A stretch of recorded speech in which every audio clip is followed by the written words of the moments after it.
joy, thank you for pain. It's a beautiful day.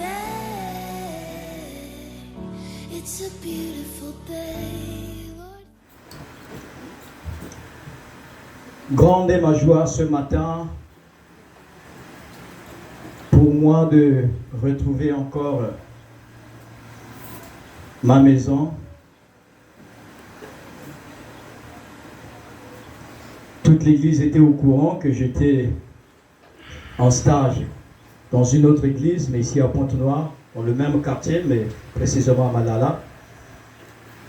Et ça s'est bien passé là-bas. Pendant 2 mois, nous avons travaillé, nous avons fait ce qu'il fallait faire. Mais vous savez, on dit toujours qu'on est mieux chez soi. Amen. On est mieux chez soi. Quand tu es chez toi, tu manges bien. Tu peux manger à n'importe quelle heure. Les parents ne diront rien. Mais quand tu es chez les gens, tu ne sais même pas à quelle heure que tu vas manger. C'est-à-dire quand tu dors, tu te réveilles, tu ne sais pas si tu vas manger. Mais chez moi, je mange bien. Comprenez ce que je veux dire par là? Amen. Je bénis le Seigneur et également pour l'homme de Dieu, notre pasteur, notre papa. Bien qu'arrivé, il pouvait dire, bon, ancien, tu as travaillé pendant 2 mois, tu es fatigué, mais il n'a pas regardé ça. Il a dit, continue l'œuvre.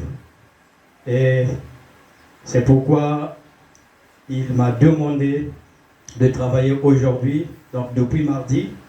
Jeudi, on était là, mais à cause de la pluie, il n'y a pas eu d'enseignement. Et donc ce matin, nous sommes là, nous allons enseigner. Amen. Ah oui, on va enseigner un dimanche.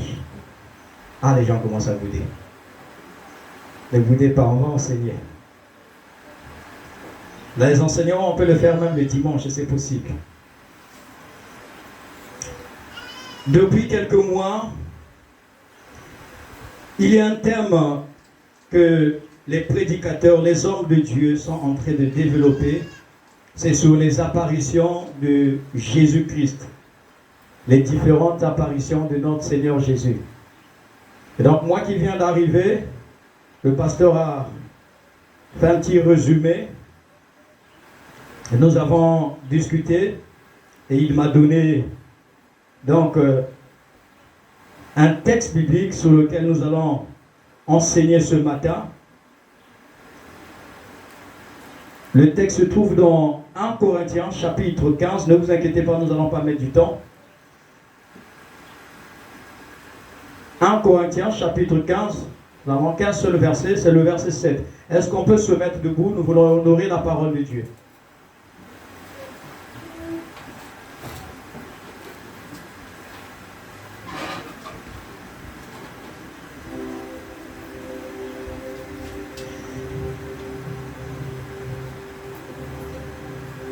Corinthiens chapitre 15,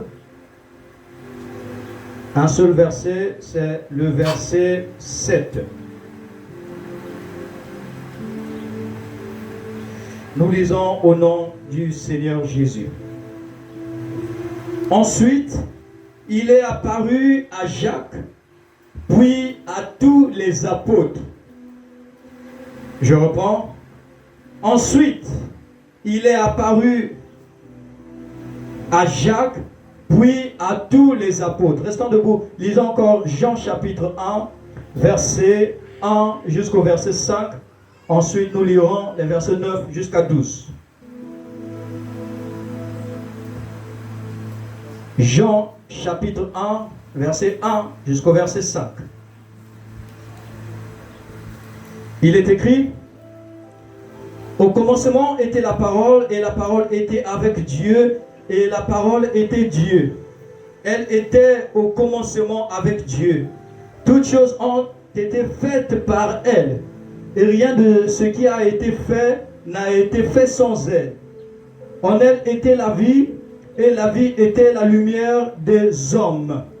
La lumière luit dans les ténèbres, et les ténèbres ne l'ont point reçue. Nous sautons. Allons directement au verset 9 jusqu'au verset 12. Cette lumière était la véritable lumière qui, en venant dans le monde, éclaire tout homme. Elle était dans le monde, et le monde a été fait par elle, et le monde ne l'a point connue. Elle est venue chez les siens, et les siens ne l'ont point reçue.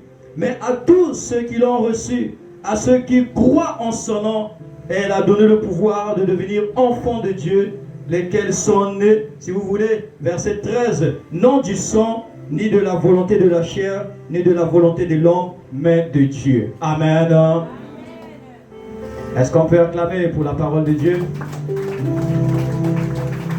Merci.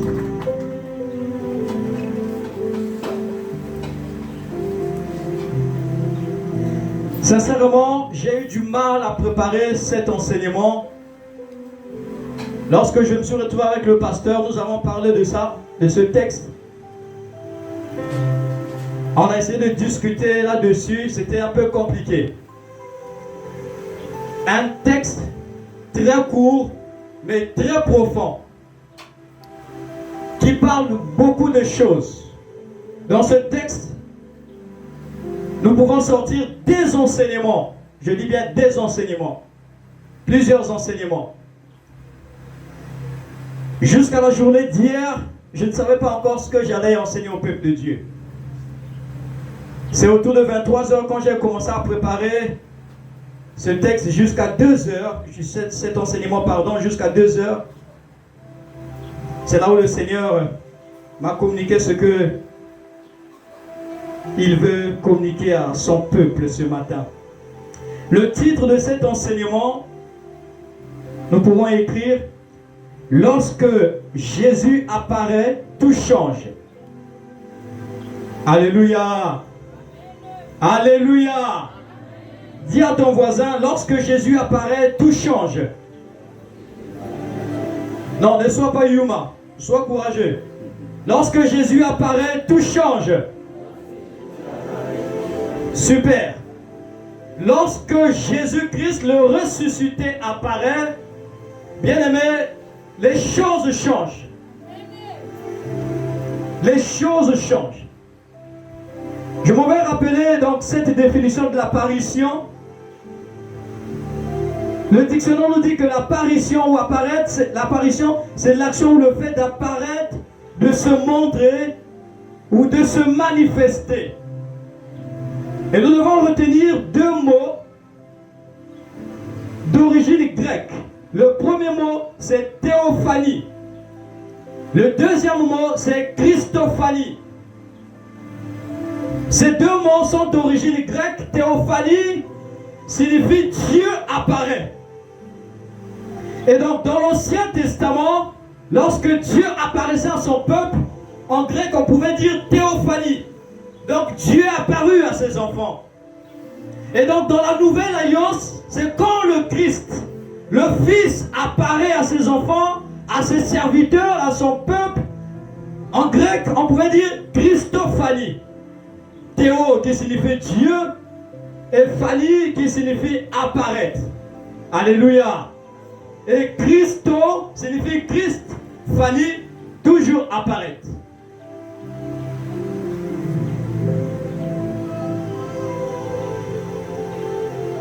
Il y a plusieurs sortes d'apparitions, bien-aimés.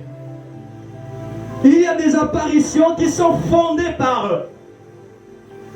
des hommes, c'est-à-dire monter de toutes pièces pour tromper la vigilance, pour embrouiller le peuple de Dieu. Il y a des hommes de Dieu qui ont monté, qui ont fait semblant des apparitions. J'ai suivi une vidéo, ça s'est passé quelque part en Afrique de l'Ouest. Soi-disant les anges, donc dans les temples, comme si nous sommes là ce matin, tels que nous sommes là, les anges ont apparu et les gens voyaient les anges comme ça. Et les gens pouvaient même toucher les anges comme ça. Et c'était des apparitions montées de toutes pièces. Un film de science-fiction, Netflix, bien monté, avec un bon réalisateur. Il y a aussi une autre apparition, c'est des apparitions naturelles. Les apparitions naturelles, ce sont des espèces qui ne sont ni connues, ni vues de l'homme. Et lorsque ces choses apparaissent, les gens le voient, les gens peuvent regarder et disent que non, ça c'est une nouvelle apparition. Et lorsque Nous voyons par exemple les comètes. Et une autre apparition, c'est donc l'apparition de notre Seigneur, la Christophanie. Cette apparition, elle est surnaturelle.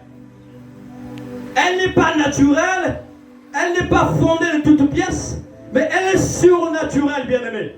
Lorsqu'elle se produit, c'est de manière surnaturelle.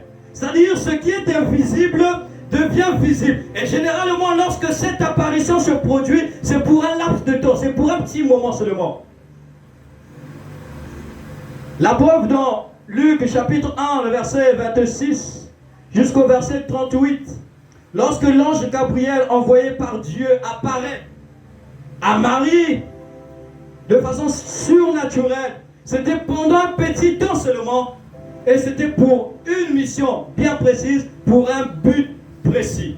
Bien-aimé, si le Christ t'apparaît, si Dieu t'apparaît, si les anges t'apparaissent, bien-aimé, ça peut être en songe, en vision, dans la prière, bien-aimé, tu dois savoir que ça sera pour un but précis. Ça ne sera pas pour te faire peur, ni pour te distraire, mais ça sera pour un but bien précis. Réveille la soeur en train de dormir, ça c'est pas bien. La soeur, tu viendras m'interpréter ici. Alléluia. À l'église là où j'étais là-bas, il y avait des interprètes. Donc du coup, je ne t'attendais même pas en lingala. Après avoir encore se moqué de moi. Trouvez-nous des interprètes. Bien-aimé, si Dieu t'apparaît, si Jésus-Christ t'apparaît, mon frère, ma soeur, si les anges, si un ange te visite, tu dois savoir que ça sera toujours pour un but précis. Soit pour venir t'informer, soit pour venir t'annoncer un bon message, une bonne nouvelle, soit ça sera pour venir t'ouvrir les yeux, soit ça sera pour venir te déposer des cadeaux, ça sera toujours pour une bonne chose. Toujours. Et donc, dans le texte que nous avons lu, de 1 Corinthiens chapitre 15, verset 7, on nous dit que Jésus-Christ est apparu à Jacques et à tous les apôtres. Mais nous n'allons pas parler de l'apparition de Jésus à tous les apôtres, mais nous allons plutôt insister sur l'apparition de Jésus à Jacques. Pourquoi Jésus a choisi d'apparaître de façon personnelle, individuelle à Jacques? Pourquoi? Et de quel Jacques s'agit-il?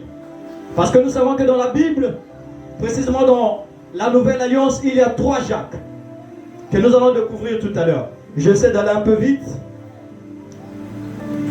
Le premier Jacques que la Bible nous présente, c'est Jacques, le fils de Zébédée, le frère de Jean. Nous pouvons voir ça dans Marc chapitre 15, le verset 40. Et il était aussi l'un des 12. Le deuxième Jacques, c'est Jacques, le fils d'Alphée. Il était aussi l'un des 12 disciples. Et c'était le frère de Lévi. Et pour ceux qui ne connaissent pas Lévi, Lévi c'est Matthieu. Alléluia. Alléluia.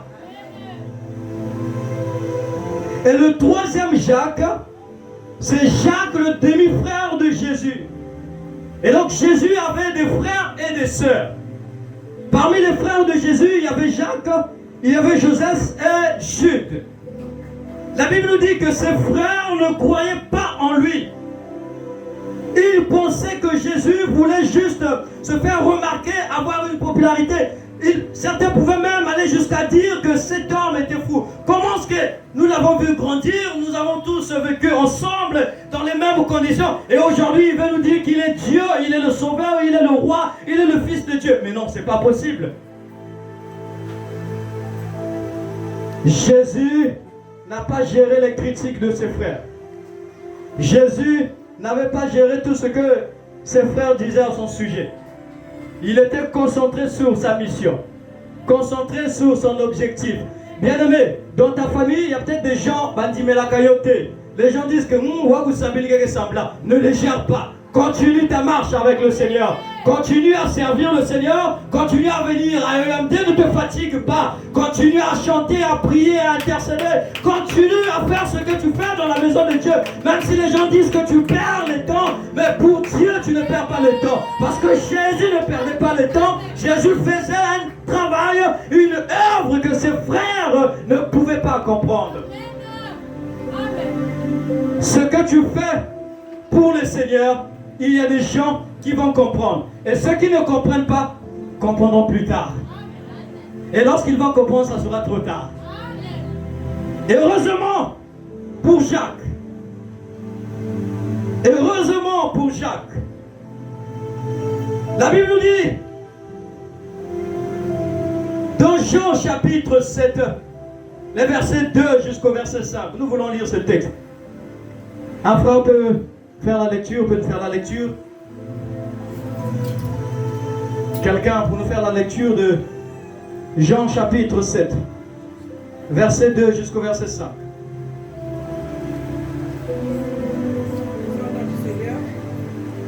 Or, la fête des Juifs, la fête des tabernacles était proche.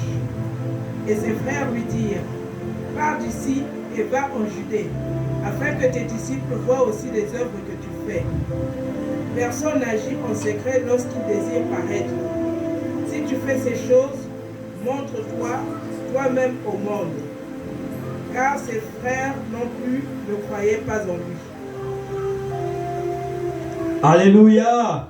On nous dit car ses frères, oh, mais nous n'avons pas lu ce texte. Car ce frère non plus ne croyait pas en lui. C'est ce que nous avons dit tout à l'heure. Ce frère a commencé à dire, mais pourquoi tu agis en secret? Si tu veux paraître devant les gens, si tu veux montrer aux gens que tu es chrétien, si tu veux montrer aux gens que tu pries, tu chantes, mais fais ça devant tout le monde. Pourquoi tu veux agir dans le secret? Il ne cessait de dire le mal de Jésus. Il le haïssait même, si on pouvait aller plus loin. Mais après la mort de Jésus et lors de la résurrection, la Bible nous présente plutôt une série d'épisodes où Jésus va commencer à apparaître. Il va se passer plusieurs apparitions. Plusieurs apparitions, bien-aimés. En tout cas, papa caméra, tu vas souffrir parce que je vais être obligé d'aller de gauche à droite pour regarder le peuple de Dieu. Alléluia. Plusieurs apparitions. Il va apparaître à plus de 500 frères. Il va apparaître à Pierre 3 fois. Il va apparaître aux 2 disciples sur le chemin d'Emmaüs. Il va apparaître aux disciples qui étaient sur le bord de la mer qui pêchaient. Il va apparaître à plusieurs personnes. Mais Jésus a dit non, je ne vais pas m'arrêter là. Il y a des gens qui ne croient pas encore en moi. Il y a encore des incrédules dans cette église. Il y a encore des gens qui ont des doutes. Malgré la parole de réveiller cette sœur. Ah, c'est pas possible. Donnez-moi le deuxième micro. Pour la 3e fois, elle viendra interpréter.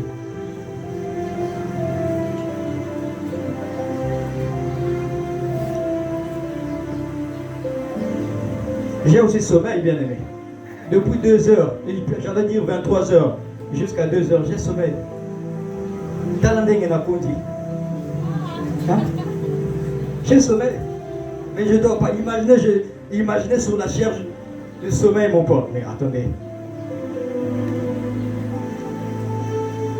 Lorsque Jésus va commencer à apparaître, mais avant ses apparitions, la Bible nous dit que Jacques était aussi l'un des témoins de la résurrection de Jésus. Jacques était aussi l'un des témoins de la résurrection de Jésus. Parmi les gens qui avaient assisté à la résurrection de Jésus, Jacques, son frère, était là, témoin. Mais malgré ça, Jacques ne croyait toujours pas. Et Jésus va donc décider d'aller apparaître à son frère. Bien aimé, lorsque Jésus va décider d'apparaître à son frère, c'était pour un but précis. Nous avons dit que lorsque Jésus apparaît, tout change. Alléluia. Lorsque Jésus apparaît, tout change. Jésus est apparu à Jacques. Jacques était là, il ne croyait pas. Jacques était là, il ne s'attendait pas à cette apparition.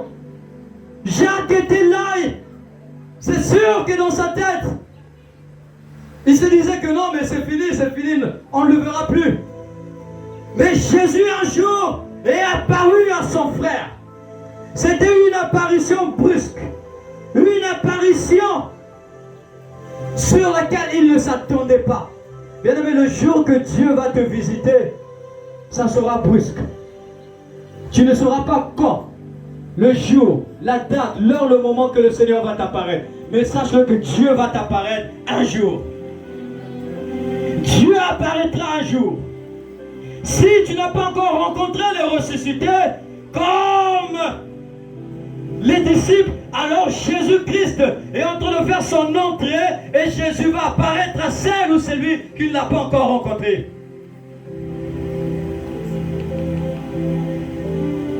Le ressuscité est apparu à son frère. Et quand il est apparu à Jacques, la Bible nous dit que Jacques, son frère, n'était plus la même personne. N'était plus la même personne. Tout avait changé. Bien-aimé, sa vie avait complètement changé. Complètement bouleversé. Jacques n'était plus le même. Jacques n'avait plus la même identité.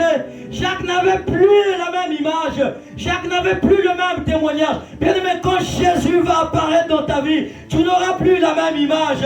Tu n'auras plus la même identité. C'est vrai que tu auras le même nom, tu auras la même forme, mais quelque chose va changer en toi. Parce que quand Jésus t'apparaît, tout change. Et c'est ce qui s'est passé dans la vie de Jacques.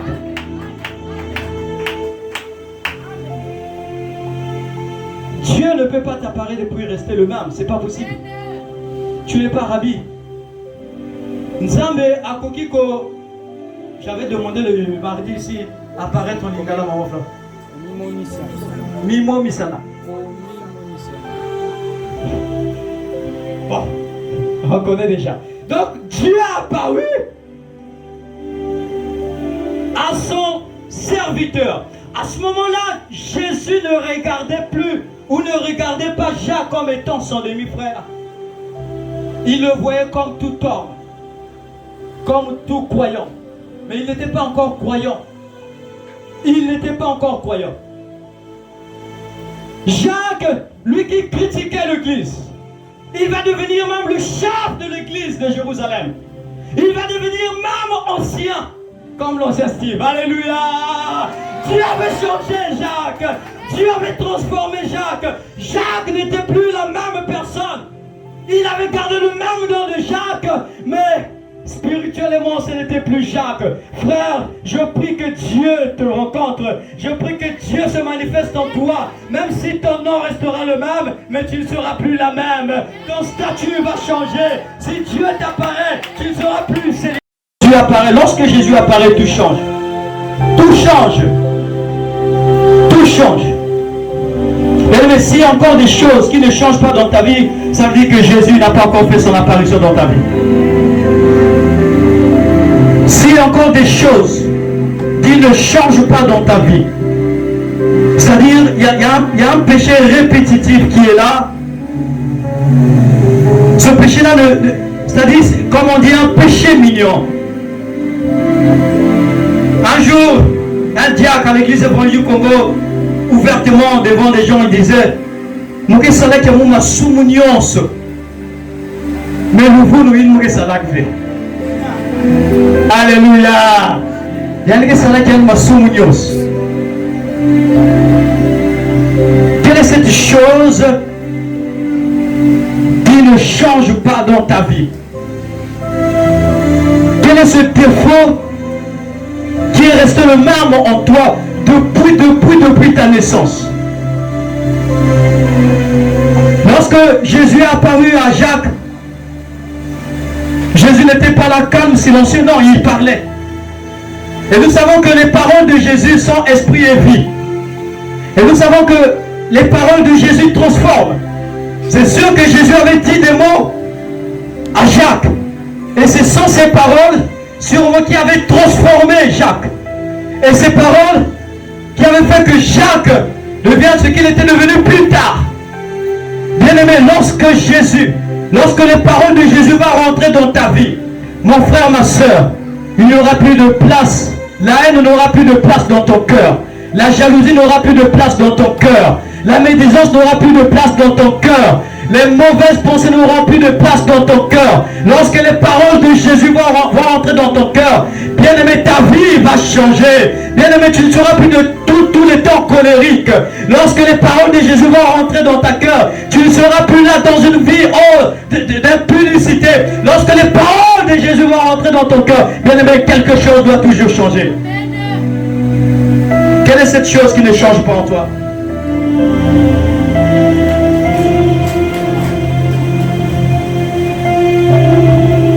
Quelle est cette chose? Croyez-vous que Jésus est incapable de nous changer s'il apparaît dans nos vies? Croyez-vous que Jésus est incapable de changer quelque chose dans ta vie s'il apparaît? Est-ce que tu crois? Non, rien n'est impossible à Jésus. Si Jésus apparaît dans ta maison, bien-aimé, si ta maison est secouée, la paix va rentrer, la tranquillité va rentrer. Si ta famille est en train de se diviser, et si Jésus apparaît dans ta famille, la division va partir. Si tu ne t'entends pas avec ton mari, ta femme, si tu invites Jésus à apparaître dans ton foyer, bien-aimé, tu verras que Jésus va restaurer les choses. Lorsque Jésus apparaît, tout change. Tout ce qui est flou devient clair. Tout ce qui est invisible devient visible. Lorsque Jésus apparaît, il nous révèle même ce qui est caché. Je prie que le Seigneur Jésus ce matin, le ressuscité, fasse son apparition dans la vie de quelqu'un qui le désire. Pour finir,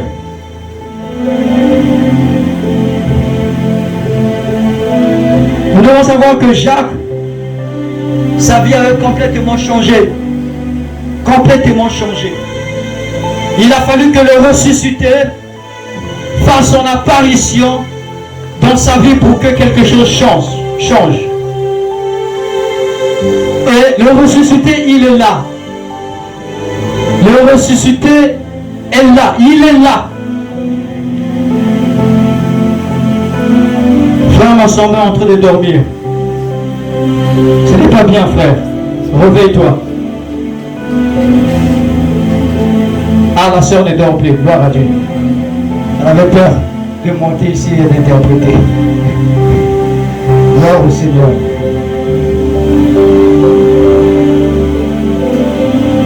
Si le Fils de Dieu, le ressuscité Jésus, nous avons dit, s'il apparaît, bien-aimé dans ta vie, les choses vont changer.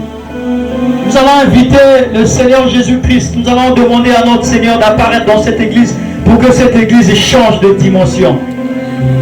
Ce qui était là le mardi, quand nous avons prié, Dieu nous a révélé quelque chose. Dieu veut emmener des gens dans une autre dimension dans cette église. Mais seulement le Seigneur est en train de dire, il y a des gens qui sont trop occupés à penser aux choses de ce monde. Bien-aimé, tu es trop occupé. Occupé par le travail. Occupé à chercher l'argent. Occupé à s'occuper, à prendre soin de ta famille, de ta maison. Occupé à suivre les séries. Occupé sur les réseaux sociaux. Parfois le Fils Jésus-Christ veut t'apparaître. Parfois Jésus veut te visiter. Mais quand il te voit, tu n'es pas disponible. Parfois Jésus veut discuter avec toi. Mais quand Jésus te voit, il constate que tu n'es pas disponible. Quand tu finis le travail, tu es chez les amis. Quand tu finis chez les amis, tu es chez les parents. Quand tu finis chez les parents, tu es chez un tel. Tu n'as pas beaucoup de temps pour le Seigneur. Et même quand tu viens à l'église en dehors d'ici, c'est-à-dire tu viens une fois parfois dans le mois. Une fois à l'église. Si tu marches de cette façon, bien-aimé, comment est-ce que le ressuscité va t'apparaître? Tu n'es pas régulier à va t'apparaître. Tu n'es pas régulier, tu es régulier au travail, régulier à l'école, régulier au marché pour vendre. Mais pour venir à Dieu, mardi, jeudi, dimanche, tu n'es pas régulier. Comment veux-tu que Jésus fasse son apparition dans ta vie pour que ta vie change? Comment veux-tu que cela se produise? Et tu es là en train d'opportuner les hommes de Dieu. Ah papa, prie pour moi. Ah papa, mais viens à l'église. Viens rencontrer Jésus à l'église. Viens rencontrer le ressuscité. Il est là. Jésus ne choisit pas qui il doit rencontrer. Il veut rencontrer tout le monde. Jésus ne choisit pas qui il doit visiter, faire son apparition. Il veut le faire. Réveillez cette maman. Il veut le faire à tout le monde. Thank you for sunshine, thank you for rain, thank you for joy, thank you for pain. It's a beautiful day.